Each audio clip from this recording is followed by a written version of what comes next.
service is the fundamental way in which the world works. We all specialize, and we only survive because we exchange things.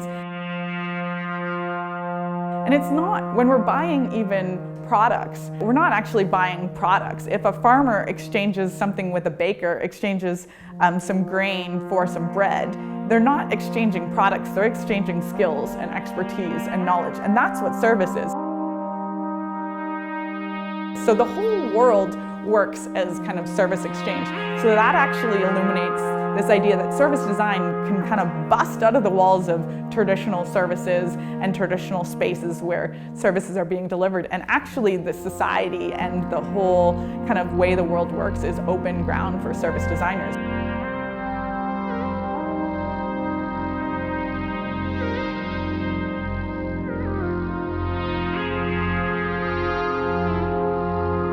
In my work at CAMH, working around issues of mental health, one of the sort of fundamental things as we dug in and did some service design work and really explored the system, what we uncovered was that there's this myth of the helper, that there's kind of this ivory tower of the helper, and then on the ground is this lowly service user who kind of has nothing to offer. And it's kind of being reproduced within the mental health system. In our approach, we kind of got together people from all walks of life that kind of were in the system and started kind of mapping their assumptions about the system and how it worked and the different structures and the underlying beliefs within those structures. And then spotting areas that could change to actually flip that belief kind of on its head and say, actually we see people with lived experience as experts in their own life. By shifting people's mental models, doing kind of co-design session after co-design session, month over month for a number of years,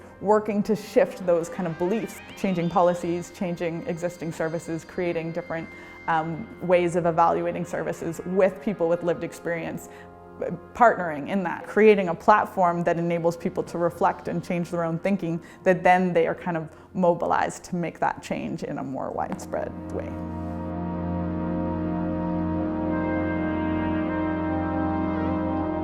Beliefs are at the kind of core, or mental models, or whatever you call it, are at the very core of how the system is designed. So I think if you can change the way that people are thinking about the system and about relationships, then you can ultimately redesign everything and have it stick.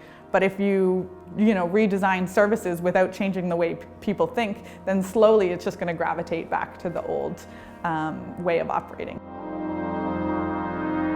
So I think we've seen this evolution from this very expert-driven, user-centered design to co-design, where we're still in a position of power but inviting more people to participate kind of in these different workshops and things. Two, I think the future is collective designing, which is recognizing that everyone is designing in all of these different spaces.